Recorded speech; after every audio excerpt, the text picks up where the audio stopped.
Cool, yeah, that's it, perfect. Okay, so in the UK, you can come and sit back down at the seat now. In the UK, United States, youth work is, like I say, it's a formal part of the education sector.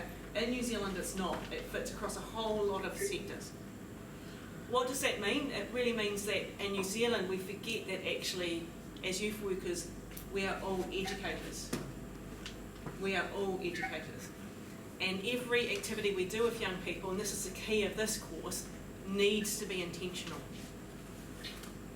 It's no use, and there is a space for it, but it's no use doing Friday night youth group where you just come and have fun. If you're going to have fun, it needs to have a purpose. It's intentional youth work. It's intentional youth work. And when you're writing your essay, that would be a theme I'd like to see coming through. That's your second assignment, about the importance of group work being intentional.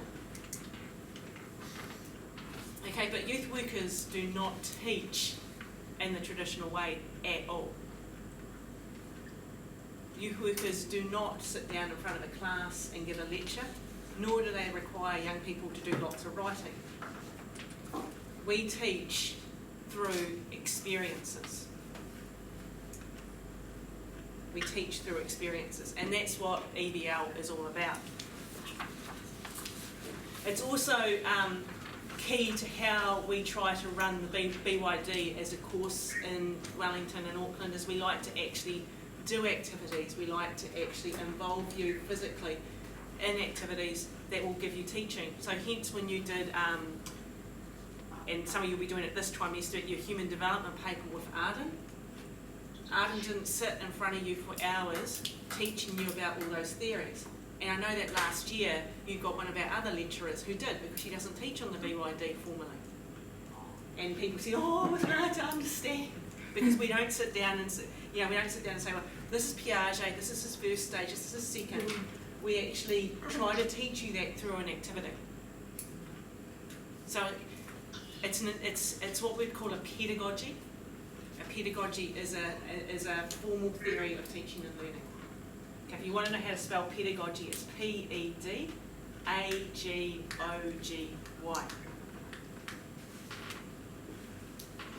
So traditionally in education, there is a thought that the best way of teaching young people was to give them lots of information and get them to memorise it. It only engaged one part of that young person, and even today it only engages one part of the person, and that's the cognitive part. Cognitive being the mind. So hence, like we say to you at the beginning, if you feel like you've had a crap time at school, it's because school's broken you. Because school's broken you. It's not because you're bad at doing things. It's because it was requiring you to learn things in a cognitive space. Okay? Whereas real learning occurs through experiences. In fact, Mark Twain said, who is the writer of Huckleberry Finn, my real education did not start until I left school. My real education did not start until I left school, i.e. it did not start until I actually started living life. A lot of young people just today, some of our broken young people will say that their real education occurs on the streets. They learn how to live by living on the street, by their lessons from being on the street. This is a quote from our most intelligent Chinese man, Confucius. Tell me and I'll forget, show me and I'll remember, involve me and I will understand. Now I know that after a course today, there'll be stuff that I have told you and you will forget. But hopefully when we do our activity to finish, you'll have a fair idea about what experiential learning does involve. Although you've been doing it all your time in youth development practice. All the time you've been doing it. Every time a young person mucks up, and that's part of the process of establishing karma and consequences, through these quite quickly, because you've already got some parts down.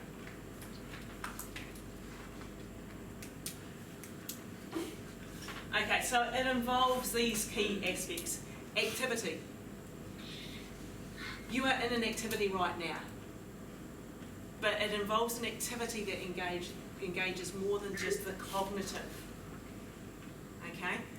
It involves reflection on that activity.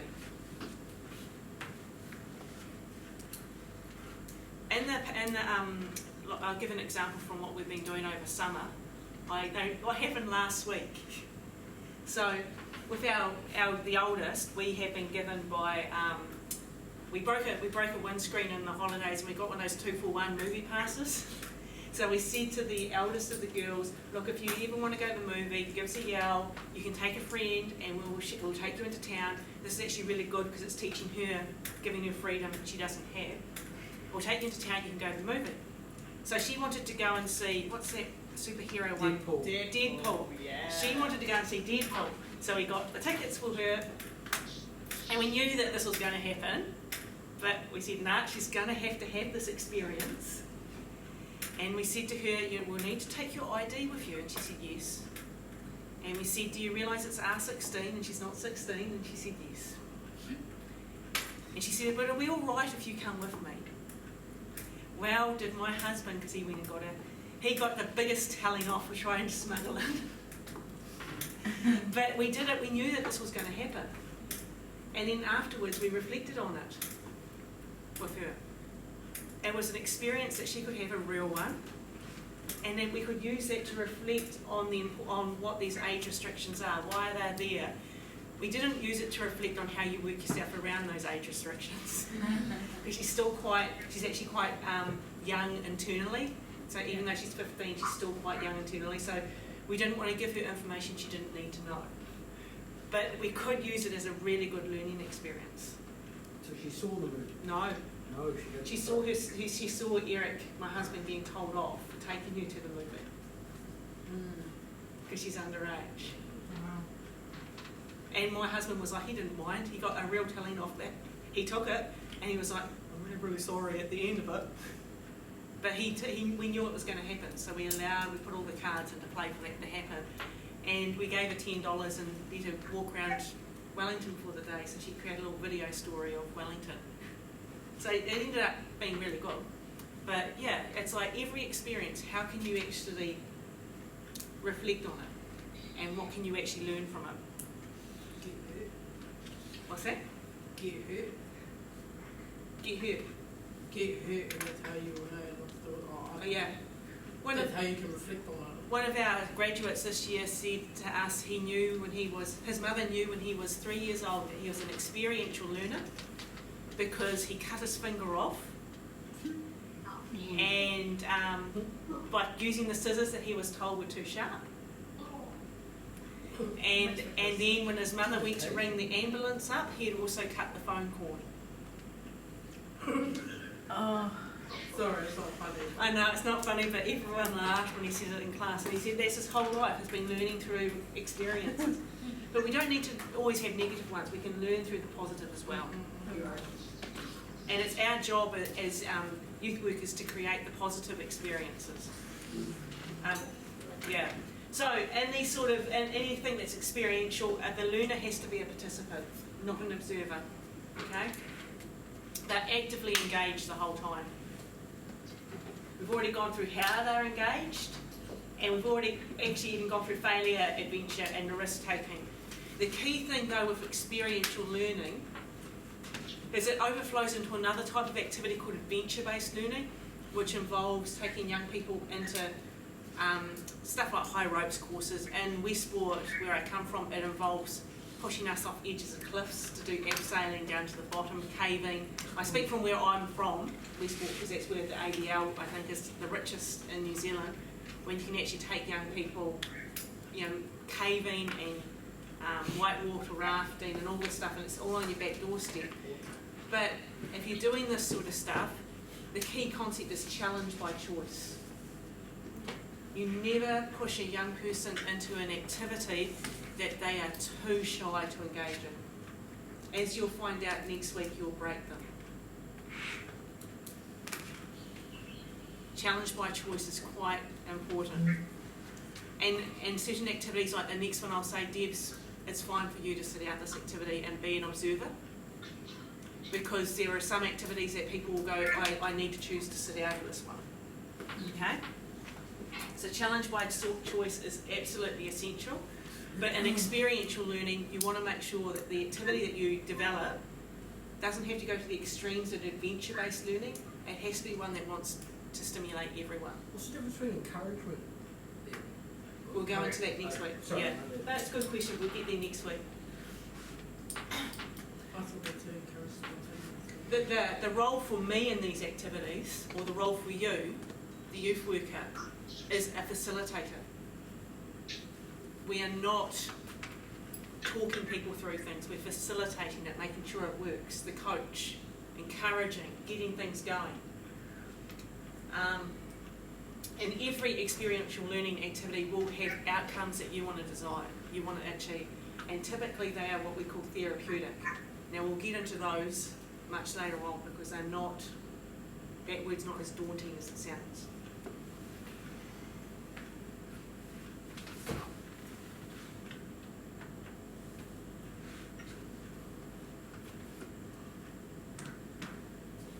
Just make sure we've got, yep. Okay, so the other side of it too is that experiential learning, and the BYD in particular, is when you're actually putting theory directly into practice. So you take the the Vygotsky idea and Brothers idea of scaffolding, okay? For those that don't know what that is, it's when you as an educator knows the potential of a young person. You know that they'll be able to achieve this with this much encouragement, but you have to set out steps, that's the scaffolds, so that they can get there. So you know, for example, in Westport, we'll go to the abseiling example, you know the Charleston Cliffs, which are about 20 metres high. You know that all the young people you work with, all the young people, including a really cool guy called T, and another guy called Ola, they would be able to get right down to the bottom of these cliffs, no problems at all. But these two young people were saying, nah, I'm scared of heights, there's no way I can do it. There's no way, there's no way, no way, no way. Oh, don't push me down here, there's no way. And then they start to cower, no way, no way, no way. Ah! And all of a sudden you've lost that person, so we've got that challenge by choice happening there. But if I want to really put theory into practice and I want to show these guys their potential, what I will do is go, right, the end of this year we're going to do some really crazy rock climbing. I'm not going to tell them where we're going to go because that will freak them out straight away. What we're going to do now is go down to the school and check out the walls at the school. They're only like 1 metre to climbing to 5 metre climbing. So we set them up first on those, and then I might go, right, now we're going to go down to 9 Mile, which is another area. We'll do the rocks out there. Those rocks, 5 metres off bridges and stuff, fine. Okay, now we'll go down to Charleston. Don't freak out because we're going to do the small rocks. Right, now we're going to go do the big rocks at Charleston. So that scaffolding, putting all that theory into practice, enables that young person to achieve what you know is their potential. And the key part of it is like the relationships into that you build with your young person, so you know how far you can push them. Yeah. I had this young person last year. We went to McLaren's Falls, and everyone was jumping off the cliffs. But she I knew that she wanted to. She just wouldn't, and I was just like jumped in, and I was like, Brandon, just jump in. She's like, no, and I was like, just jump, and then she just did. It's because you knew the better relationships that you build with them, the further that you can push them, because they respect what you say, but you also know how far you can take them. Yeah, the relationship will always be key. But what we were talking about there with the scaffolding is, because you've got that relationship, you'll know the steps you need to put in place to get them there. But that zone of That zone of proximal development, yeah. and then that constantly expands the more that they learn, yeah? Because I did the biggest mistake when I started uni, which shows I knew everyone's potential. My very first class I took in uni, but I didn't have a relationship with each person. I knew that everyone could achieve this. I walked into class and said, oh, all of you can get A's. I believe in all of you can all get A's. I still believe that of all my students, but because I threw that out there straight away, that freaked a whole lot out. Okay, so I've learned since then, actually, you don't jump into a classroom and say, You know, all of you guys, you can get an A. Not that I'm going to give you an A. I'll tell you in the assignments what you can do to get an A. But I'm not, because I do have that belief, but I'm not going to push my vision of where you can achieve onto you. Okay? We've already gone over the importance of reflection, and we've already gone over the importance of relationships. We need to be also aware of ourselves, and we need to be aware of our own boundaries around young people, because we're working with young people. And as you'll find, some of you have got me on Thursday as well, on Wednesday as well, those of you doing third year. You will need to hold back your stereotypes that you can hold of young people. Oh, it's no good, because I've got a classroom of brown people, I might as well play rugby. You know, choosing the activity based on just the predetermined stereotype you're carrying in your head. You've got to know the person. And what does multidimensional mean for those of you that were in Arden's class last year? Yeah. What's the MD approach? A bigger picture, isn't it? Multidimensional. Yeah. Yeah. Looking at all facets of their life, the bigger picture. Excellent. So it's knowing that the outcomes that you can set in your activities can be anywhere within Bronfenbrenner's theory, Yeah. but it can also be cognitive, can also be physical, and can also be spiritual. Okay, now the final picture on this. This is what it looks like. We've already talked about this. You have an experience. You reflect on that experience. You generalise that experience to your real life. And a lot of youth workers don't actually do this. This is where it starts to make sense. Then you apply it and you start again with a new experience. So we're going to see this in action now. What I want everyone to do is, apart from Debs, unless you want to do the first part of this, is to take 2 balloons. You should have balloons up there in Auckland. Take 2 balloons and blow them up. We're going to do this. So we're going to do the generalising when we finish this activity. 2 balloons each, inflated. Should blow them up. Yeah, blow them up, tie them up. Keep the camera off. Off, yeah. How big do they have to be? Doesn't have to be very big.